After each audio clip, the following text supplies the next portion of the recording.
Viewers से तो पहले सॉरी कहेंगे, बहुत दिन वीडियो अपलोड नहीं कर पाए। बहुत सारा प्रॉब्लम्स क्लासेस का भी था, कुछ ये सब बाद में शेयर करेंगे क्या प्रॉब्लम, बट सॉरी। लेकिन अब से कंटिन्यू वीडियो को देखें। और कुछ मेरे लास्ट वीडियो था, उसमें हम इरोटोप्स का सॉल्यूशन बना रहे थे, उसको भी कंटिन्यू करना है। बट आज स्पेशली ये जो ड्रॉपर्स स्टूडेंट्स हैं और कुछ स्टूडेंट्स ऐसे हैं जिनका ये लॉकडाउन और ये कोरोना के कारण प्रिपरेशन नहीं हो पाया, स्पेशली मेंस के लिए, तो एक स्ट्रैटेजी, एक फॉर्मेट तैयार किए हैं। और आई होप कि ये फॉर्मेट, ये स्ट्रैटेजी सबके लिए काफ़ी ज़्यादा बेनिफिशियल होगा, इसको फॉलो करें। स्ट्रैटेजी एक्चुअली कि हम लोग इतना समय, अब आज से हम बात कर रहे हैं, आज से अगर हम लोग मेंस एग्जाम में जो हम लोग का पहला होने वाला है वहां तक की बात करें, the duration is very small, और इस इतना कम समय में प्रिपरेशन करना है। ये मान के चलते हैं कि अभी तक कुछ नहीं किए थे। अच्छा, जो स्टूडेंट्स का किया हुआ है, बढ़िया से प्रिपरेशन है, वेल, उनके लिए भी फायदेमंद रहेगा। और जिनका बिल्कुल ही नहीं हुआ है, सिर्फ सोच रहे हैं करेंगे बट कैसे करेंगे, ये कैसे करेंगे का एक सिंपल सा आंसर है। यहाँ पर हम लोग इस छोटा सा ड्यूरेशन पे सारा चैप्टर्स तो बिल्कुल ही नहीं करेंगे और कर भी नहीं सकते। प्रॉब्लम है, समय कम है, बहुत ज्यादा करना पड़ता है, तो कुछ पर्टिकुलर चैप्टर्स उठाते हैं। ये स्ट्रैटेजी रहेगा हम लोग का। इस 2 मंथ पे अगर हम लोग ढंग से अपने टाइम को यूटिलाइज करें और फोकस करें अपने मेंस के ऊपर, तो इस 2 महीने में हम लोग बहुत कुछ कर सकते हैं। ऐसा बिल्कुल नहीं है कि स्टूडेंट्स के दिमाग में होगा कि सर क्या बोल रहे हैं, ये 2 महीने में कैसे संभव है, पूरे साल भर नहीं कर पाए। भाई नहीं कर पाए बात अलग है, लेकिन अब अगर ठान लेंगे नहीं ऐसे हमको करना है तो करना है, और जब ठान लेंगे तो होना भी है। तो अगर डर लग रहा है मन में तो इसको तो निकाल दो, पहले डरना तो बिल्कुल नहीं है। और ऐसा कुछ है भी नहीं, ये मेंस एग्जाम अगर हम लोग सोचते हैं कि नहीं, मतलब कोई अगर कहे कि बहुत टफ है, ये है, जो ड्रॉपर है उनको मालूम है कि बहुत टफ तो नहीं है, सिंपली इट नीड्स प्रैक्टिस और कंसेप्ट को समझना है, लॉजिक को समझना है कि क्वेश्चंस बहुत टफ नहीं होता है, क्वेश्चंस बिल्कुल इजी है। और इस इजी क्वेश्चंस को हम लोग इजीली टैकल करें तो बेटर है। ऐसा नहीं कि उसको बस सुन लिए हैं कि ये मेंस का क्वेश्चन ऐसे ऐसे टफ है तो फिर कर नहीं पाएंगे, ऐसा बिल्कुल नहीं है। तो स्ट्रैटेजी यही है कि एग्जाम को हम लोग एकदम सिंपल तरीके से सोचेंगे और इस 2 महीने को खूब बढ़िया से यूटिलाइज करना है। इस वीडियो का कुछ पार्ट्स बनेंगे इस स्ट्रैटेजी के ऊपर। तो पहला पार्ट में तो हम लोग आज काम कर रहे हैं और ये पार्ट्स कंटिन्यू होते रहेगा, इसको फॉलो करें। और जैसे ये स्ट्रैटेजी खत्म होता है, स्ट्रैटेजी खत्म नहीं है एक्चुअली, स्ट्रैटेजी में ही हम लोग को चैप्टर्स में पढ़ना क्या है और किस टाइप का क्वेश्चंस फॉर्मेट है, कैसा कैसा क्वेश्चन इससे बन सकता है, और एनटीए किस तरह का क्वेश्चंस, एनटीए की बात छोड़ देते हैं, मेंस की बात करें, मेंस में किस तरह का क्वेश्चन आ सकता है, बस ये सब के बारे में ही जानना है। और अगर हम लोग इस क्वेश्चन जो भी हम बताएंगे, इस गाइड को, इस गाइडलाइन को अगर ढंग से कोई फॉलो करे तो हमें लगता है कि नहीं, कुछ अच्छा बेटर रिजल्ट हम लोग को दिखेगा। चलो करते हैं। स्ट्रेटेजी में क्या है कि भाई चैप्टर्स कौन सा सिलेक्ट करें। 11th में आते हैं। 11th में हम लोग चैप्टर सिलेक्शन जब कर रहे हैं तो काइनेमेटिक्स को छोड़ना नहीं है, काइनेमेटिक्स पे फोकस करना है। बड़े स्टूडेंट के दिमाग में आएगा सर काइनेमेटिक्स छोटा चैप्टर तो है नहीं, काफी बड़ा चैप्टर है, काफी समय भी लगता है इसको करने में।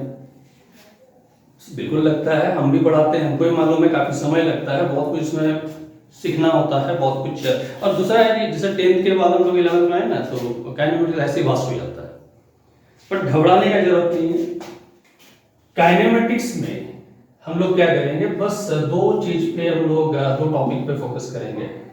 एक मोशन इन ए प्लेन, ये मोशन इन ए प्लेन, इस पे बिल्कुल इस पे बात करना है। और दूसरा हम लोग यहाँ पर कुछ काम रिलेटिव में आके कर सकते हैं। रिलेटिव बात हो रहा है कि कोई स्टूडेंट शायद ये सोचे कि सर क्या ये दोनों करने से इसी से क्वेश्चन आने वाला है, बट चांसेस की बात कर रहे हैं। मोशन इन ए प्लेन ये एक फेवरेट टॉपिक में है मिक्स कर, और अगर वो थोड़ा सा इधर को ट्विस्ट करना चाहे तो फिर वो यहाँ से रिलेटिव मोशन से कर सकता है। नॉर्मली चांसेस कम रहता है इसका, पर motion in a plane most favourite ये। तो ये दो टॉपिक पे हम लोग अगर काम करते हैं काइनेमेटिक्स में, चांसेस बढ़ेगा, क्वेश्चंस सॉल्व होने का चांसेस बढ़ता है। अब कैसे इस क्वेश्चंस को कैसे बनाना है मोशन इन ए प्लेन, आगे के वीडियोस में बताएंगे हम कि कैसे किस तरीके से क्वेश्चंस को सॉल्व करना है। तो रहा कि काइनेमेटिक्स के बाद हम लोग सीधा मूव करेंगे वर्क एनर्जी के ऊपर। वर्क एनर्जी में स्प्रिंग रिलेटेड जो प्रॉब्लम्स है, spring related problems, spring mass body connected है इस तरह से,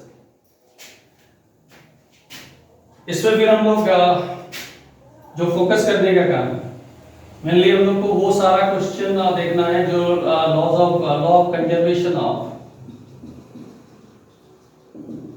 एनर्जी। बहुत टफ चीज तो है नहीं, बहुत आसानी से कर सकते हैं law of conservation of energy. और एक इसमें एक जरूरत पड़ता है हम लोग को वर्क एनर्जी थ्योरम का, वर्क एनर्जी थ्योरम। ये दो मतलब स्प्रिंग रिलेटेड प्रॉब्लम्स करना है। कंजर्वेशन ऑफ एनर्जी बेस्ड जो प्रॉब्लम्स है ये भी वही चीज है, कंजर्वेशन ऑफ एनर्जी का ही काम है। वर्क एनर्जी थ्योरम पे काम करना है। और थोड़ा सा हम लोग को यहाँ पर पोटेंशियल एनर्जी का कर्व पे काम करके रखना है। पोटेंशियल एनर्जी कर्व कहने का मतलब हम लोग ग्राफ की जिसको बात कर रहे हैं, ग्राफ कहेंगे इसको, कर्व से बेटर होगा कि भाई ग्राफ, पोटेंशियल एनर्जी ग्राफ। यानी पोटेंशियल एनर्जी ग्राफ को समझने के लिए फिर हम लोग खैर तो बात की बात तो ग्रेविटेशन में भी हम लोग देख सकते हैं। पर ये कुछ टॉपिक्स होता है, ये कुछ रिलेटेड फॉर्म होता है जिसमें हम लोग को वर्क एनर्जी पे मेनली काम करना है। काइनेमेटिक्स हुआ, वर्क एनर्जी हुआ, बीच में हम छोड़े हुए हैं मैकेनिक्स को छोड़े हुए हैं। मैकेनिक्स को पकड़ न्यूटन्स लॉ को पकड़ने जाएंगे तो फिर फ्रिक्शन है, फ्रिक्शन के साथ फिर सर्कुलर मोशन, हालांकि ये भी पार्ट ही है बट इससे क्वेश्चन हम लोग आसान से आराम से सॉल्व कर सकते हैं। फिर इसके बाद हम लोग चले जाते हैं कि centre of mass, centre of mass. और सेंटर ऑफ मास में भी हम लोग ज्यादा फोकस करेंगे इस collision part, elastic collision, inelastic collision. ये जो दो पार्ट होता है इसका, इलास्टिक और इनइलास्टिक।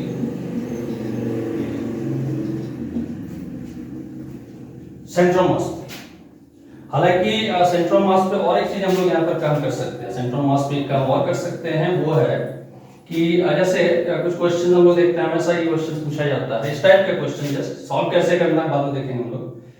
कि ऐसे एक हम लोग के पास डिस्क है और कभी होता है कि इस डिस्क में एक छोटा सा डिस्क और रखो, फिर उसका सेंटर ऑफ मास फाइंड करो, या कभी कभी होता है कि भाई एक डिस्क है उसमें से इस पार्ट को रिमूव कर दो। तो ये जो फॉर्म है, ऐसे जो फॉर्मेट मतलब इस तरह से जो क्वेश्चन बनता है उस टाइप के क्वेश्चंस पे ज्यादा फोकस करेंगे सेंटर ऑफ मास, और साथ में तो ये कॉलिजन का पार्ट है। फिर चले जाते हैं हम लोग रोटेशन पे, सिलेक्शन एकदम सिलेक्टिव कर रहे हैं। रोटेशन, रोटेशन में पहला काम क्या करना है कि भाई मोमेंट ऑफ इनर्शिया की जो लोग बात करते हैं, बहुत सारे बॉडीज का मोमेंट ऑफ इनर्शिया गिवन है, बुक में भी मिलेगा मोमेंट ऑफ इनर्शिया। इससे तो हम लोग याद करके रखेंगे कि moment of inertia different bodies का क्या क्या है, डिस्क का क्या है, रिंग का क्या है, फिर सिलेंडर का क्या होता है, स्फीयर सॉलिड है तो क्या होगा, हॉलो है तो क्या होगा। तो मोमेंट ऑफ इनर्शिया याद रखेंगे। और मोमेंट ऑफ इनर्शिया याद रखने के साथ साथ रोटेशन पे जो हम लोग को और काम करना है कि रोटेशनल इक्विलिब्रियम पे बहुत सारा क्वेश्चन बनता है। रोटेशनल इक्विलिब्रियम, रोटेशनल इक्विलिब्रियम के बाद इसमें क्वेश्चन इसमें इसी में आ जाता है वो लैडर वगैरह क्वेश्चन है, रोटेशनल इक्विलिब्रियम पे आ जाएगा। जैसे होता है कि एक वॉल है, वॉल पे एक लैडर लगा हुआ है, इस टाइप के जो प्रॉब्लम्स है। इस बार का जो हम लोग मेंस का जो थीम देख रहे थे कि भाई रोटेशन पे जैसे क्वेश्चन पूछा जा रहा था, रोटेशन पे क्वेश्चन कैसा, तो एक कोई ऐसा एक बहुत मतलब वो टॉपिक क्या कर लिखते हैं, ये टॉपिक था rolling without sleeping, rolling without sleeping. Rolling without sleeping का क्वेश्चंस इंपॉर्टेंट, ये इंपॉर्टेंट है। दूसरा है कि हम लोग इस रोटेशन में और क्या काम कर सकते हैं। रोटेशन पे टॉपलिंग पे काम हो सकता है, बट टॉपलिंग बहुत कम चांस हो जाता है, ये एडवांस के लिए बेटर होगा कि हम लोग टॉपलिंग पे काम एडवांस के लिए करें। अभी मेंस के लिए कर सकते हैं, अगर टाइम मिलता है तो कर लेंगे।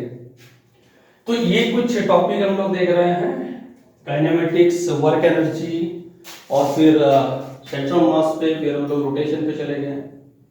इतना भाई करना है इधर, इतना का मतलब है सिर्फ इतना ही नहीं, और भी है, तो ये तो करना ही है। इसके बाद हम लोग आते हैं फिर आगे।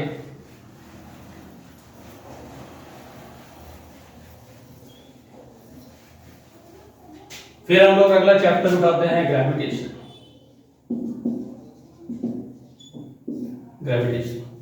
ग्रेविटेशन पे फिर हम लोग बात करेंगे कि इसे escape velocity related, potential energy based, मतलब energy based question, potential energy में क्या है, और वो भी कहां पर हम लोग देखते हैं जैसे ऑर्बिट वगैरह में जो होता है, ये पोटेंशियल एनर्जी का कुछ काम इस पे करना है। और जी का वेरिएशन पे ऐसा कुछ खास क्वेश्चंस नहीं बनता है, बट ठीक क्वेश्चन तो बनता है लेकिन खास नहीं है। तो ग्रेविटेशन पे ऐसा कुछ है नहीं, थोड़ा सा हम लोग कैपलर्स लॉ पे ख्याल रखेंगे। कैपलर्स लॉ, क्योंकि कभी कभी होता है कि वो रिलेशन निकालने दे दिया कि ये अगर ऑर्बिट को हम इतना बढ़ा लेते हैं तो फिर टाइम पीरियड पे क्या असर पड़ेगा, जो वेरिएशन के क्वेश्चंस। तो ग्रेविटेशन एक चैप्टर हम लोग के पास रहेगा। और ग्रेविटेशन के बाद हम लोग जब फ्लूइड्स में बात करेंगे, फ्लूइड्स, तो फ्लूइड्स में आके करना क्या है, फिर एक लॉ हम लोग जानते हैं, आर्किमिडीज का प्रिंसिपल। आर्किमिडीज का प्रिंसिपल जो है ये, इस पे थोड़ा सा हम लोग काम करके रखेंगे। आर्किमिडीज प्रिंसिपल, आर्किमिडीज प्रिंसिपल रहेगा। और पॉइजनस इक्वेशन का इधर हम लोग और कुछ नहीं, पॉइजन तो बात की बात है, विस्कोसिटी में करेंगे। और आर्किमिडीज प्रिंसिपल के साथ साथ हम लोग पढ़ते हैं पास्कल्स लॉ, तो कल्चर्स आर्किमिडीज रखेंगे। आर्किमिडीज के साथ फिर हम लोग विस्कोसिटी में जब चले जाते हैं, तो विस्कोसिटी में आके फिर इसमें नहीं, मेरे ख्याल से अब खास इसमें जरूरत नहीं पड़ेगा, फ्लूइड्स में इतना ही लिखते हैं। अब फ्लूइड्स के बाद फिर चले जाएंगे हम लोग थर्मोडायनेमिक्स पे।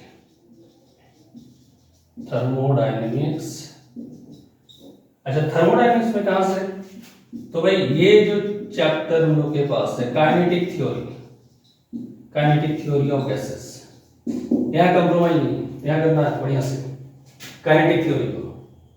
और काइनेटिक थ्योरी को करने के साथ साथ हम लोग इस पे थोड़ा सा काम करेंगे, हीट ट्रांसफर, इस पे काम होना चाहिए, काइनेटिक थ्योरी ऑफ गैस में और गैसेस, और साथ साथ हीट ट्रांसफर, ये दोनों पे थोड़ा काम करना है। और फिर हम लोग के पास आ जाएगा चैप्टर, फिर आ रहा है कौन सा, तो जो हर हम लोग ऑसिलेशन और वेव्स की बात करते हैं, ऑसिलेशन एंड वेव्स। इस पे ऑसिलेशन में मतलब सिंपल हार्मोनिक मोशन, इसको करना है से। और वेव्स में जब हम लोग काम करेंगे तो वेव्स में भी बहुत ज्यादा नहीं करना है, वेव्स में काम करना है मेनली स्टैंडिंग वेव पे। स्टैंडिंग वेव्स का कंसेप्ट क्या है, क्वेश्चन सही से फॉर्म होगा। स्टैंडिंग वेव्स, स्टैंडिंग वेव्स के साथ इधर जब हम लोग चले आते हैं तो एक टॉपिक हम लोग के पास और आता है, that is Doppler's effect, standing waves, Doppler effect. ये ये एक सिंपल सा स्ट्रेटेजी, मतलब ये 2 मंथ को ध्यान में रखती कि भाई 2 मंथ ही है हम लोग के पास। अब इस 2 मंथ में हम लोग को काम करना है और ज्यादा से ज्यादा, मतलब हम लोग का इनपुट बहुत ही कम रहेगा बट आउटपुट अधिक से अधिक होना चाहिए। कि अगर हम लोग मान के चलते हैं कि 120 का पेपर है, फिजिक्स की बात कर रहे हैं, तो कोशिश ये रहेगा भाई 100 जाए, परसेंटाइल हम लोग का अच्छा खासा आए, 99 पे पहुंचे।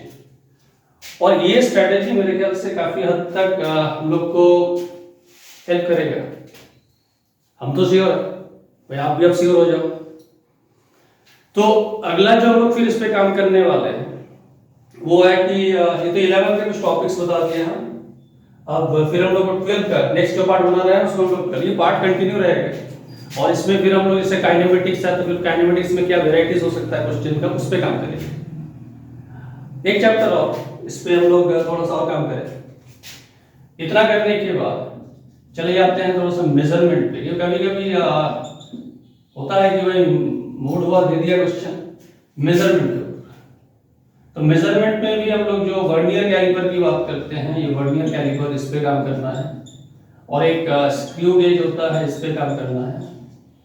और मेंस का क्वेश्चन है तो कभी कभी ऐसा भी होता है कि क्वेश्चन का लेवल थोड़ा सा डाउन करना चाहे तो फिर एरर्स के जो क्वेश्चन हम लोग लिखते हैं, प्रोपागेशन ऑफ एरर, इसको हम लोग ऐसा कहेंगे कि प्रोपागेशन ऑफ एरर। और बहुत वास्ट चीज नहीं है, इसको हम लोग एक दिन में आसानी से कर सकते हैं, प्रोपागेशन ऑफ एरर। हाँ, ये सही रहेगा। तो इतना ही पार्ट अगर करके जाते हैं तो तब तो मार दिए चौका, फिर तो दिक्कत ही नहीं है, चिंता करने की जरूरत ही नहीं है। लेकिन करना है, ऐसा नहीं बस स्ट्रैटेजी देख ली है और बैठ गए फिर सोचने लगे करेंगे कैसे, फिर सोचने से नहीं होने वाला, करना पड़ेगा। तो अब कंटिन्यू वीडियो रहेगा और इस तरह का स्ट्रैटेजी पहले फॉर्म कर लेते हैं, उसके बाद स्ट्रैटेजी पे काम भी करते हैं। अब करना है क्या स्टूडेंट को कि भाई इसको थोड़ा सा हो सके नहीं करना है, इसको सब्सक्राइब करना है चैनल को, फिर इस लिंक को शेयर करना है। फिर अपना काम तो होगा, चलो हम पढ़ लिए, हम देख लिए वीडियो, हम समझ गए स्ट्रैटेजी क्या है, उस पर प्लानिंग हुआ, इस पे काम कर रहे हैं, मेरा मीन्स हो गया, अपना हुआ। अगर अपनों का भी हो जाए तो प्रॉब्लम क्या है? तो बस जो भी अपना स्टूडेंट से कह रहा है, स्टूडेंट का जो अपना है उनसे शेयर करें, इस चैनल को और आगे बढ़ाएं। लिंक कर दिया हुआ है, लिंक में सोचना ही नहीं है। तो हम लोग अगला पार्ट फिर करते हैं, लाइक कर दे, अगर अच्छा लगा तो लाइक करते हैं, तो भूल जाते हैं, बोलना भूल जाते हैं। स्टूडेंट नहीं भूलते, स्टूडेंट को नहीं भूलना है कि करना है कि स्टूडेंट का काम मालूम है कि इसको लाइक करना है, सब्सक्राइब करना है, शेयर करना है, जम के करना है, ठीक है। नेक्स्ट वीडियो में हम लोग मिलते हैं, फिर नेक्स्ट वीडियो में हम लोग 11 के बाद 12 में चले जाएंगे, ठीक है। चलो तब तक बाय।